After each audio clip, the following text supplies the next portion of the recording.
rate and discounts and making sure that you're getting as good a premium as you can. So it's very interesting. I didn't think about that wind mitt as being like a discount type inspection. I like that. You market like that? Yeah, it's exactly how I tell people. I tell people like you know, make you sure want lower insurance. You want lower insurance. You need a wind mitigation inspection. That's and they're smart. That's good. And they're not terribly expensive. And the amount that you're going to save in insurance more than covers what the cost of a wind mitigation inspection is. And so what I tell people is, when you hire a home inspector, you're almost always going to save money by hiring a competent home inspector. In any case, every scenario, because they're going to either identify defects that will cause you problems later on, or they can help you on the insurance side and identify things for the insurance company that can help you get a better premium. Right. There's almost no situation where somebody hires a home inspector, at least in my experience. Competent home inspector. A competent home inspector. And they come back and say, well, that was a waste of money, and I actually lost money hiring that home inspector. I've never heard it. I haven't either. I haven't either. And you bring up a good point there. What a lot of home buyers don't understand, if they have a good realtor, they do. But a lot of them don't understand is that home inspection is a negotiating tool. Use that. And I tell people, you know, I found this wrong, or this could be fixed and be better. This is going to cause you problems later on. If you can address that now, it's going to pay for your home inspection. Right. So that's what, as a good business owner and home inspector, we explain to our clients. Right. So, and like I said, you can go back and read reviews, your reviews, my Google reviews, read all of them, and that's all you see.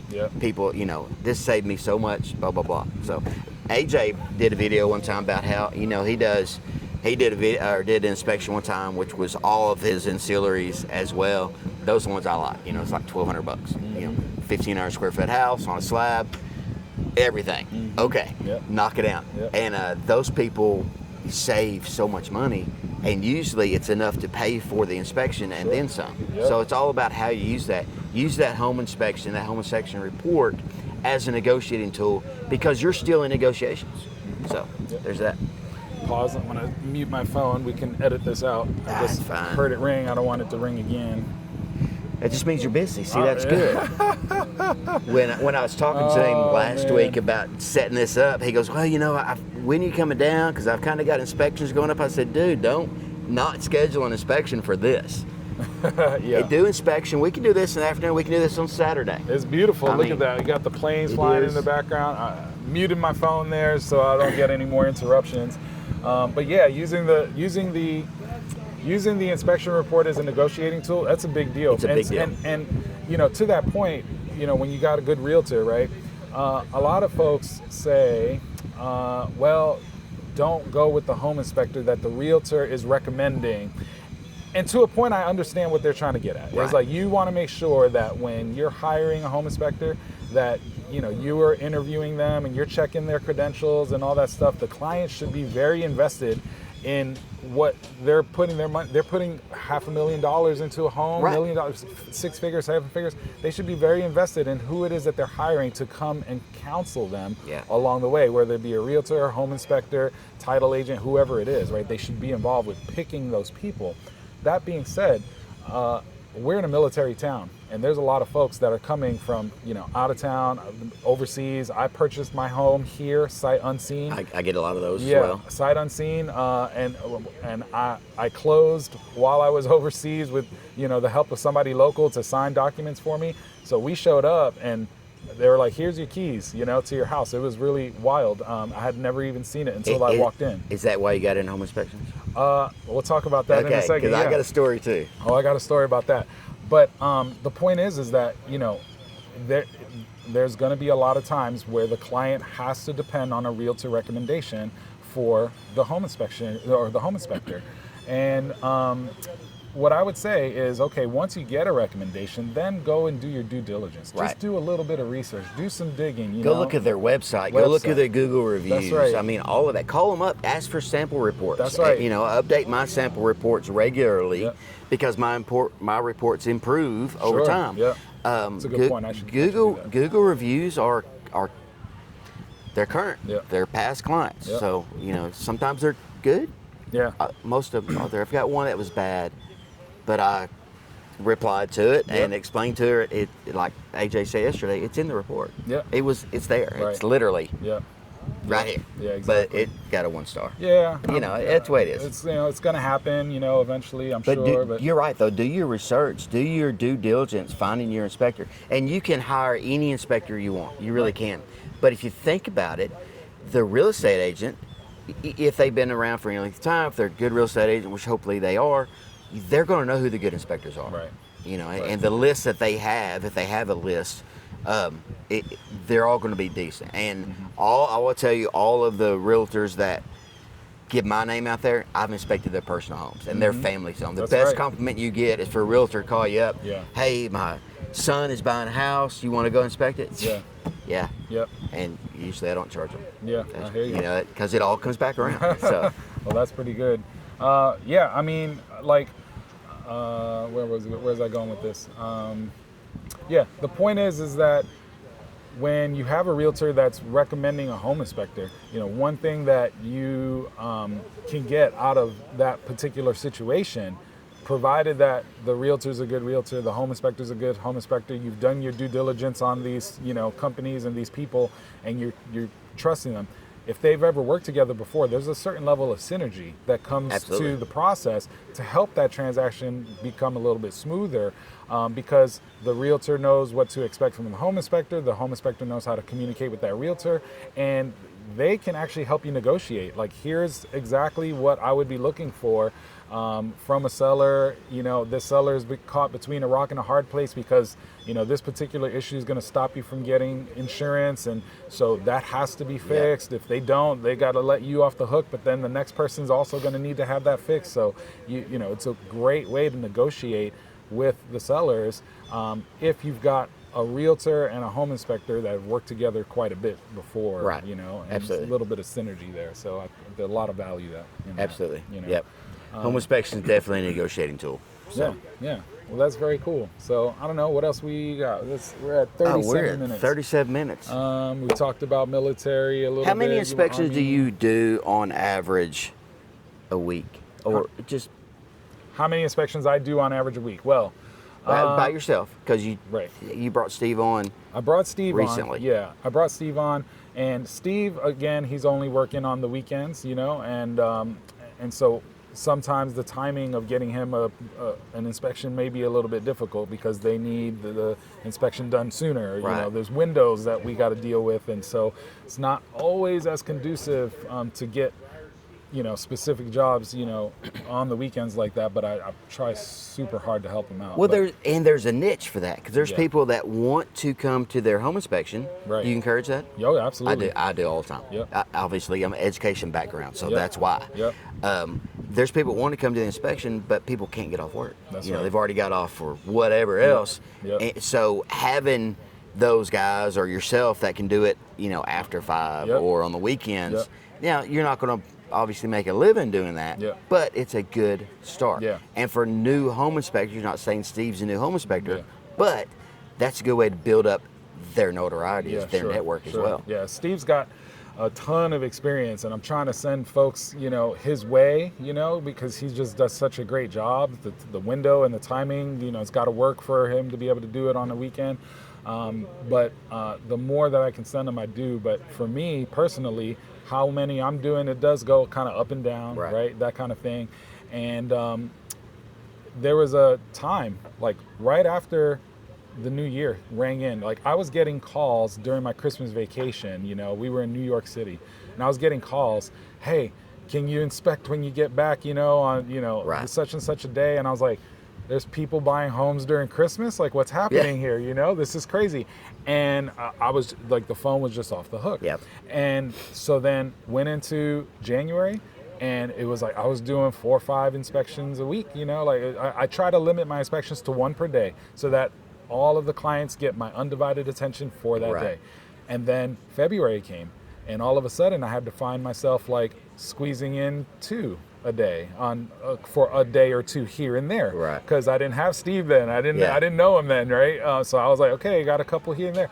And then we got to the point where just recently, like in June, I was doing 35 inspections a month, and so it was way more than I had done previously and Right. what have you. But we just got through them. We just kind of churned through them, whatever. But it was at that point where I was like, I need to bring somebody along, and Steve called me and he had a situation where he wanted to come and work on the weekends. I was like, this is going to be a perfect Right. situation. Yeah. And then shortly after Steve called and said he wanted to work on the weekends, I had another gentleman said, hey, I'm interested in becoming a home inspector, but I don't want to run a business. I'm like, well, if you go through it and you get licensed, there's work for you.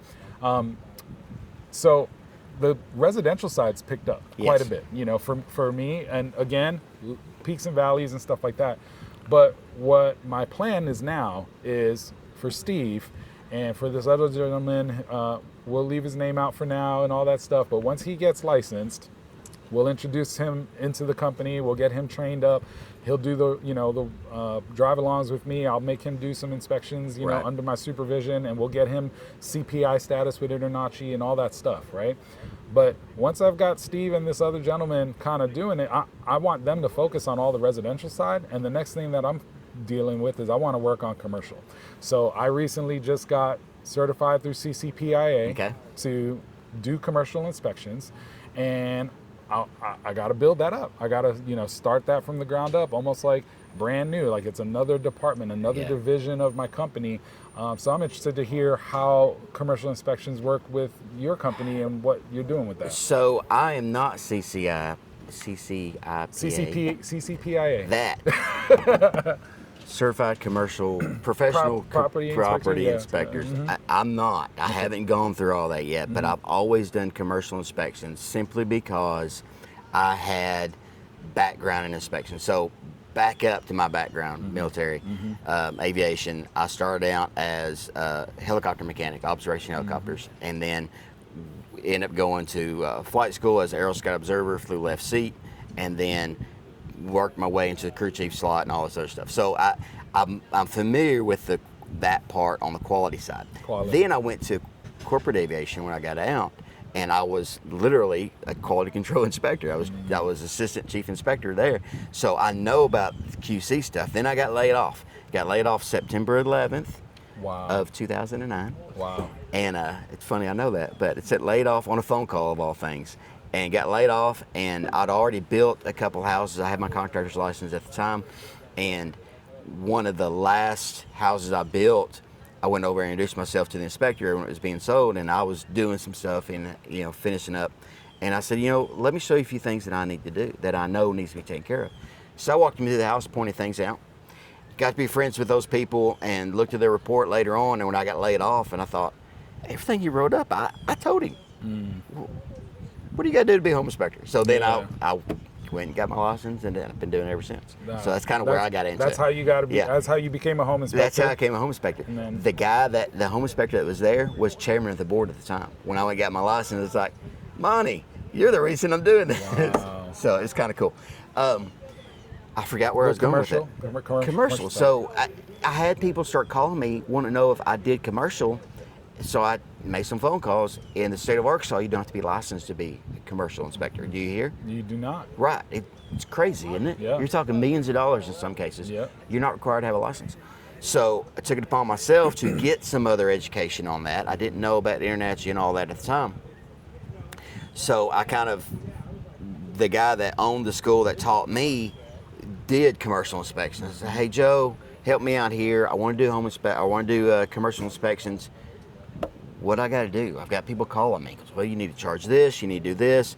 Hire people to do that. Blah blah blah, and all this. I'm like, so I'm a project manager. I can do that. That's right. Yeah. I can do that. Yep. Commercial always pays better. Yep. Yeah. So that's what I do now. I do a lot of that stuff myself. I sub out like my HVAC. If there's 15 units, I've got HVAC buddy. Hey, Greg, do you want to do this job? $400. It'd take you like 4 hours. Yep. Sure. Yep. All right. And then just give me everything, and I'll add it to the report. Yeah. And that's it. You're a project manager. Yeah. Building that up, you can use, in my opinion, you can use your residential background as credentials. I've done 5,000 inspections already. I know it's all about quality control. It's all about paying attention to what you're looking at. Yeah. Really, that is it. you see a defect, you report it. That's it. Observe and report. That's all we do. Yeah. So that's kind of how I got into it. Now, I don't do a lot of commercial inspections. On average, I'll do, honestly, maybe 6 to 10 a year. That's it. But, they're paying $4,000 or $5,000 a piece. Right. And I'll set aside a couple of days so I make sure I get everything covered and do all that. Now, I've started since I ran into AJ and Brad down there in Orlando in 2004, I've started doing sewer scopes and chimney inspections. 2004 or 2024? 24, sorry. 24. Yeah, 2024. Yeah. I wasn't even licensed in 04. So I started doing all my ancillary stuff. Now we're doing air quality, and there's so many other things we can do. I get my average inspection up. I like to have my average inspection up to about $1,000. I would. I asked you how many you do a week. I do anywhere from, honestly, 8 to 10 a week. Yeah. And Scott, generally, he'll do 5 to 10. Yeah. It depends. Yeah. But usually he has at least 5. Yeah. And then Greg, he'll do 4 or 5 a week as well. So we've got enough. Our busiest month was in April. We did 92 inspections that month. Wow. So it was a busy month. That's pretty good. And then June was busy. I took off 3 weeks. Yeah. This is my second vacation, which is bad, right? But I had to get my DeVar fix. My son fishes high school bass tournament, so I was his boat captain, so I was always gone for that. He's fishing semi-pro this year. That's Jacob B. Fishing, by the way. Wow. And we were gone for a week fishing. We came home, left that next week for his senior trip for his cruise. We went on a cruise. I came back, and then we went to Panama City to see my uncle for a week. So with 3 weeks, I was off. And I think the guys did like 60 inspections that week, or that month. So that's the good thing about being a multi-inspector business is I'm still taking phone calls, setting up inspections. They're inspecting. I'm still, profiting off of that. Yeah. So it's good. That's pretty good. Yeah, it's funny you say with the commercial inspections, like project managing. So in the military, I have a project management background. Okay. So I was doing IT and cyber. And so a lot of what I was winding up doing as a senior leader was bringing in new systems and getting them installed, fielding it out to our clients, the military professionals who needed the technology or the weapon system or whatever it was that was, tied to that particular technology. And so as a senior leader, I'm working in a plans office and I'm like, okay, guys, what's the plan? Girls, what's the plan? What are we doing? And they had to articulate to me how things were going to work and go together. And if I saw holes in the plan, I was like, well, what about this? Did you tie this, together? Did you put this T, did you cross that T? Did you dot that I, et cetera? So paying attention to a lot of detail, right? And got a project management, professional cert background and all that stuff. And you're right. Like when it comes to inspecting or when it comes to the commercial side that, once I got the training, I realized I was like, there's a project management aspect to this that I feel like it's going to work out to my favor having that background. So it's going to be really good. So a lot of the commercial inspections I've gotten because of my residential inspections, because the people, they bought a home or whatever and they happen to own a company or buying a business or whatever. Hey, do you do commercial inspections? As a matter of fact, I do. That's right. So that's kind of where that went. And of course, they know other business owners. So it's all about networking. That's all we do is network. I mean, we're networking right now. Right. This is what we do. Right. So commercial is one of those things. It's just, there's guys that only do commercial inspections and make a killing doing it. I'm not one of those guys. My bread and butter is doing the residential inspection. That's what I love, that one-on-one with the client. Because my commercial inspections, I usually never see my client. I did one last week. It was a Subway. The owners of the Subway building were actually leasing it out to a franchisee with Subway, and they wanted an inspection done. Wow. Those guys aren't even in the state of Arkansas. So I went and done the inspection, done everything, sent it all to them. I use the CCPIA or whatever. I use their standards of practice. So that's what I go by anyway. That's good. I really ought to go through that class. They're a great organization. Yeah. The training was incredible, and they have networking opportunities just like InterNACHI does. They have a commercial roundtable that they do every month. So you get a lot of folks who are doing a lot of commercial inspections, talking about what they see. So there's a lot of opportunity, again, to be supported by somebody beyond who you. And Right. it's not just us as home inspectors kind of floating out on a bubble by ourselves, in the middle of the ocean. It's like, no, I've got support from all these folks. So if there's something I can't see Yeah. or I don't understand, I can reach out and I can get help. That's what I tell everyone coming through the class, new guys. I said, all of you guys going through this class are girls. I said, y'all know people in the HVAC industry, electrical, plumbers. You know people in these industries. I said, keep their number. Yeah. If you are in an attic and you see something that just doesn't quite look right, dude, I FaceTime people from up there. Hey, look at this.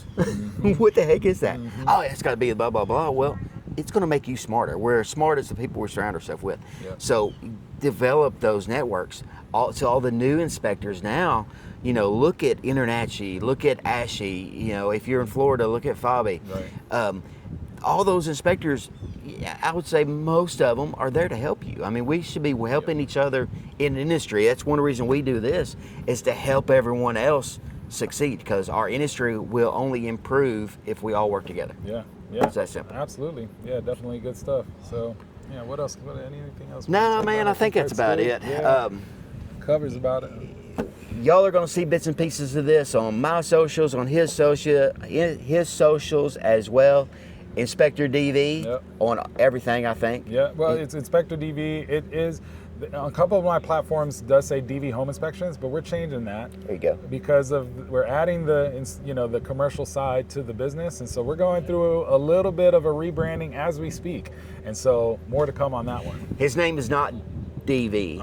It's John Del Val, but Inspector DV. That's where the DV comes from. That's where the Okay, I DV was comes curious. from. Yeah, so like my last name, it's kind of like the military background thing. You've got a rank and you've got your last name, and so it's like or in the Navy, they actually they call you by your rate, by your job, Okay, and so, that makes so sense, it's yeah. like, it's not always like petty officer so and so, but they could say corpsman whoever or Right. whatever, right? They that's how they refer to each other. So kind of got a little bit of a nod to the Navy there, where it's like inspector and then DV my last name. And he was in Navy. And I was in Navy, but I 8.5 of my years of my service was in a joint environment. Okay. So I got to hang out with everybody, Yeah. and my uncle was Army.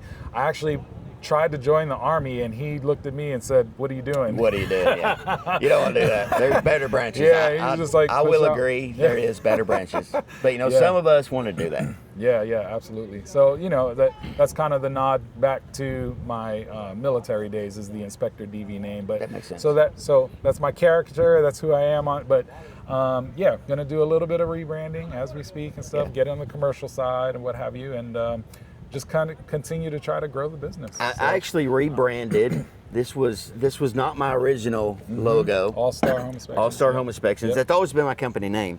That was my wife's doing, because when I started, the internet wasn't a big deal. They still use Yellow Pages. Wow. What's the first things up on Yellow Pages? Oh, the Starts with letter A. A. Nod to my wife again. Get Super you a smart nurse wife. Yeah, smart nurse wife Yeah. is where it's at. So that's how I started out with that. But I wanted a separate email address, so my email address was just inspectordanb@att.net. And now all of my socials are the same, Inspector Dan B. And AJ, Inspector AJ, dude, you stole that from me. No, I didn't. Whatever. So it's all good. I do have one more story. I owed you this story from earlier, because you were talking about, I bought my home sight unseen and stuff like that, and you were like, How'd you get in? And how did the home inspection thing work out and stuff like that, right? So you said you're a general contractor background as well? Okay, so check this out. What was very interesting is I had a realtor that we just found on Facebook. Didn't know anything about her, etc. Right? Wife was like, "Hey, let's just pick this person." I was like, "Okay, fine, right." So she took us through the process, recommended a home inspector to us to get a home inspection done, and we said, "Okay, whoever it is who it is," because we're overseas. You don't know better. I don't know anything, and Yeah. I didn't know anything about the home inspection process, before then, what have you. So I'm just like, okay, pick who you pick and let's go, right? And we paid the money and we hired the home inspector and they did their job. When I got a report, right, I thought the report was fine. They told me what I needed to fix on the house, whatever. I got my, insurance documents and I was good. Years later, I'm training to become a home inspector. And I said, I want to go back and look at these reports to see how this home inspector did compared to what I'm learning right now.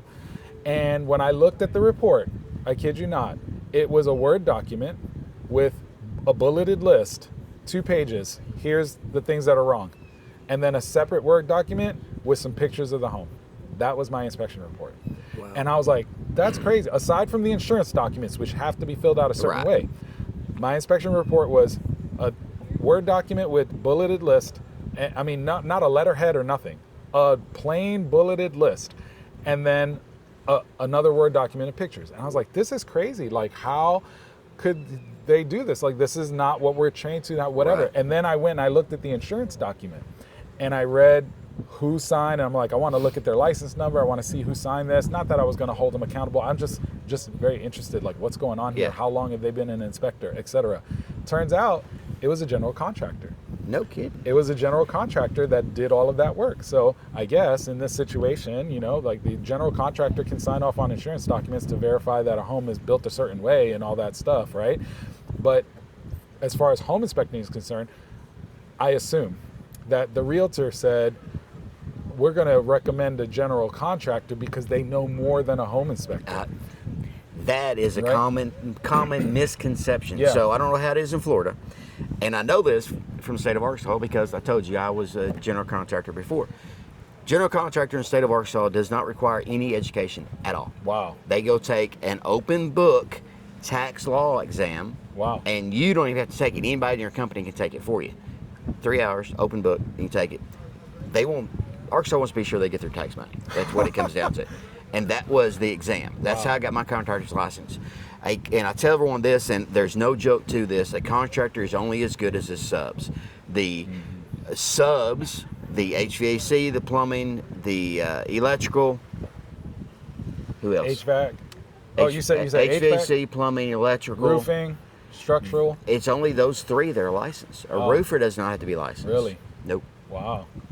Framers don't have to be licensed. Wow. But they're only as good as their subs. So when people say, especially on new construction, this is why I like new construction so much, all of my videos that have 2,000 or 3,000 views on them are new construction. Faults with new construction. So there's that. And we can all talk about new construction because it sucks most of the time. It's junk. It's junk. That's junk. Yeah. The contractor is only as good as their subs, but they're not required any continuing education. You're required continuing education, right? Right, I am. Through the state? That's right. How many hours?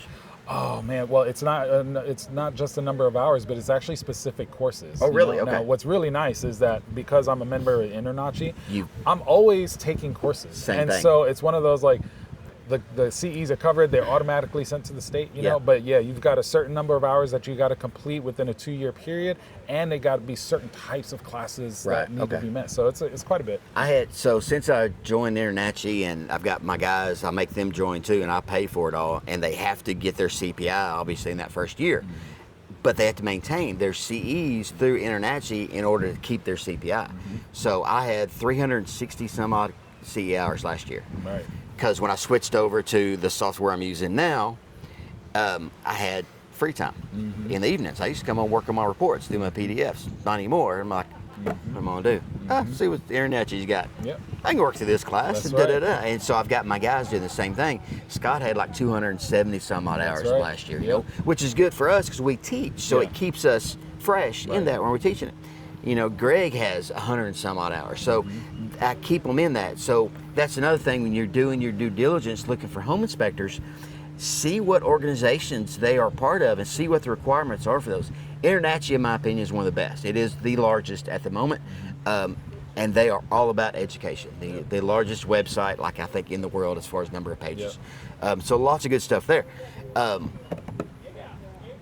CE is a big deal, but general contractor is not required to be any kind of CE requirements. As long as you pay for your license, you have a license. That's wild. So on new construction, people say, well, my builder said I didn't really need an inspection. You know, he looked at everything. I said, he probably never got out of his car. Yeah. He stays in there on his phone, you know, and that's why you need a third-party inspector. Now, I've got 4 or 5 general contractors in my county area who call me specifically and hire me to do pre-drywall inspections and final inspections on their home because they're outside of the city limits, so there's no enforcement.